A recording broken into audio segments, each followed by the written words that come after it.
आप सभी का स्वागत है मेरे यूट्यूब चैनल रीमेक एडुबात में।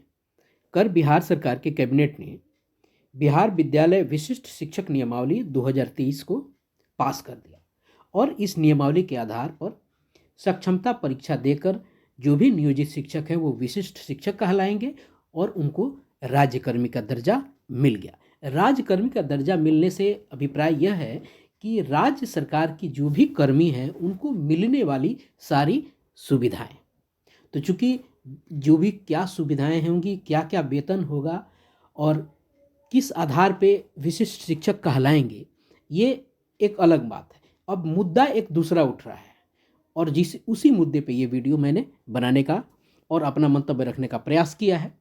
और मेरा मानना है इस मुद्दे पे, और मुद्दा क्या है कि क्या विशिष्ट शिक्षक वीपीएससी से बहाल शिक्षक से वरीय होंगे।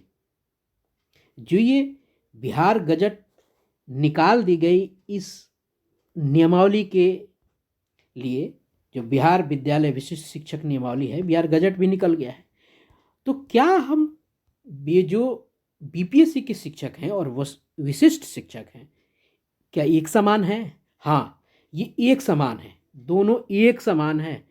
अगर कोई कहता है कि बीपीएससी की शिक्षक और विशिष्ट शिक्षक, बीपीएससी से बहाल शिक्षक और विशिष्ट शिक्षक दोनों अलग अलग पैमाने से आए हैं लेकिन हैं दोनों समान, इसको कैसे देखा जा सकता है? आप अपने पहले देखिए कि 34,540 और उससे पहले भी लोग बीपीएससी से आए हुए थे। क्या दोनों को जिला समर का माना जाता है कि दोनों की वरीयता बराबर मानी जाती है? दोनों जिला समर के माने जाते हैं। अगर दोनों एक जगह रहते हैं तो उनकी वरीयता उस तरह से निर्धारण होती। तो मामला भी कुछ ऐसा ही है।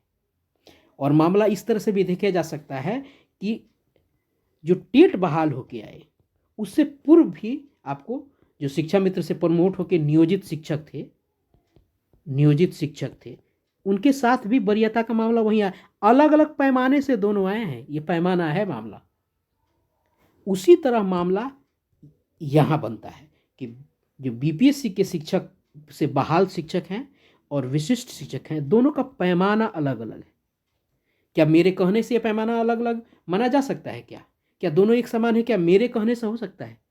अगर आपको मेरे कहने से नहीं आप मान सकते हैं तो आइए मैं इसका प्रमाण देता हूँ। और इसका प्रमाण कहाँ है? इसका प्रमाण आपकी नियमावली में। दोनों एक समान क्या हैं? क्या बिल्कुल है, एक समान है। आइए देखते हैं। इस जो बिहार विद्यालय विशिष्ट शिक्षक नियमावली की जो परिभाषा दी गई है, इस परिभाषा को आपको ध्यान से देखना है। इस परिभाषा को देखिए। इस परिभाषा को जब देखेंगे और पढ़ेंगे तो क्या कह रहा है? नियमावली, इन संख्याओं का जिक्र हुआ है, भारत के संविधान के अनुच्छेद 309 के परंतु के अधीन प्रदत्त शक्तियों का प्रयोग करते हुए बिहार राज्यपाल स्थानीय निकाय, यहाँ से पढ़ने की आवश्यकता है, स्थानीय निकाय द्वारा नियुक्त शिक्षकों को, अब इस लाइन पे ध्यान दीजिए, बिहार राज्य विद्यालय अध्यापक नियुक्ति, स्थानांतरण, अनुशासनिक कार्रवाई एवं सेवा शर्त नियमावली 2023, ये किसके वाला है? बीपीएससी वाले की बात हो रही है। इससे जो बहाल हुए उसके लिए ये नियमावली जो जिक्र है यहाँ, ये बीपीएससी वालों की है, के तहत नियुक्त किए गए विद्यालय अध्यापकों के समान करते हुए निम्नलिखित नियमावली बनाई जाती है। अब यहाँ ध्यान देने की जरूरत है। अब यहाँ ध्यान देने की जरूरत क्या है?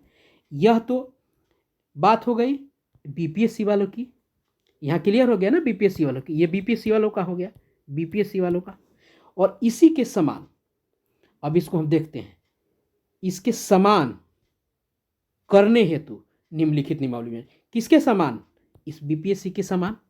यानी यहाँ क्लियर हो गया कि जो बिहार विशिष्ट शिक्षक नियमावली हो रही है, यानी जो विशिष्ट शिक्षक हैं ये क्या होंगे? ये एक समान होंगे बीपीएससी वालों से।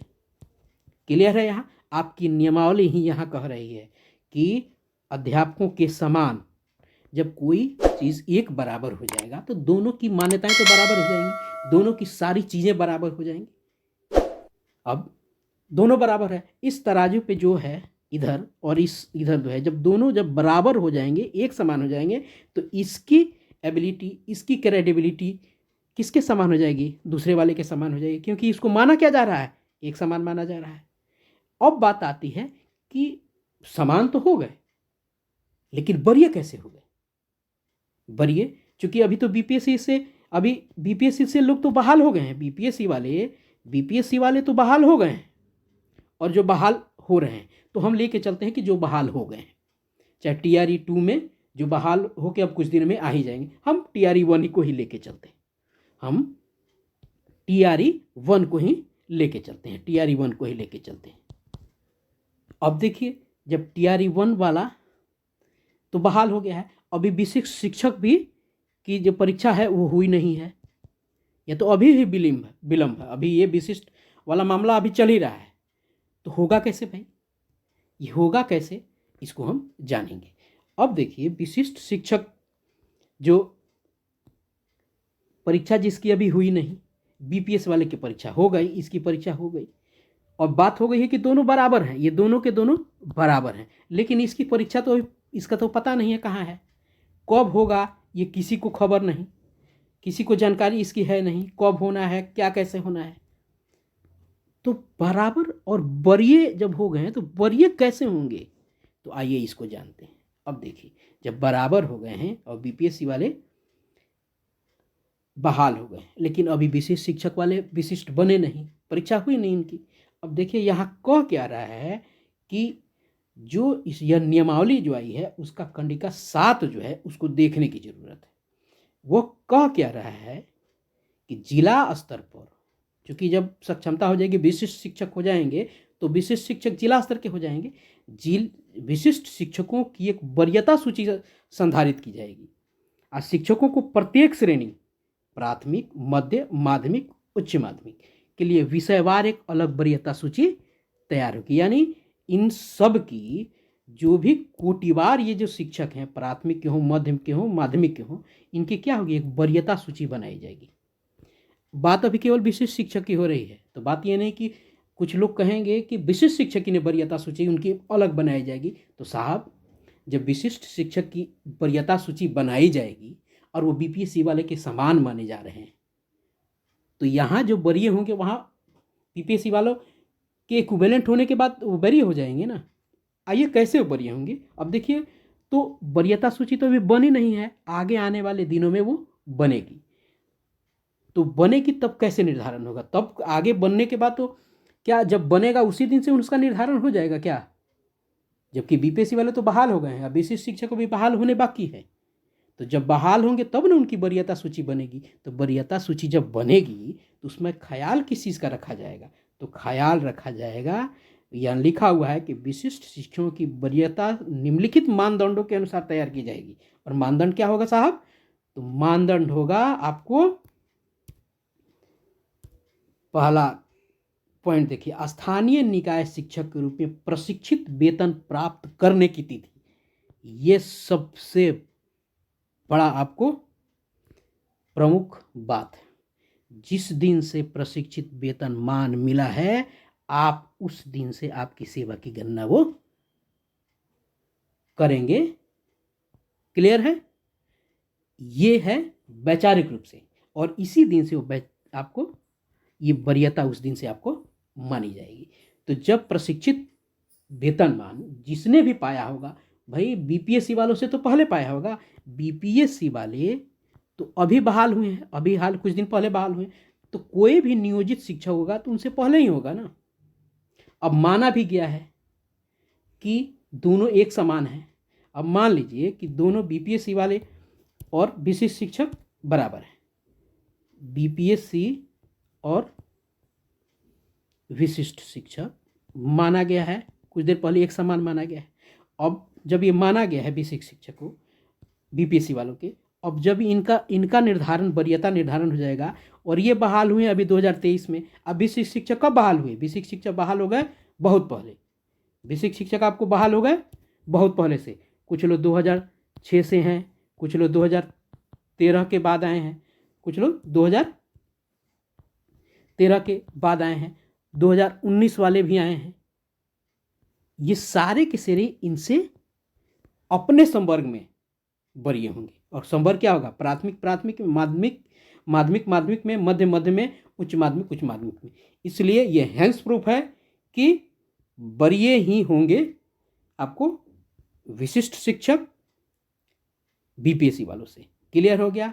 पहले परिभाषा में पता चला कि समान होंगे, परिभाषा से पता चला कि एक समान होंगे, एक समान होंगे, परिभाषा से पता चला।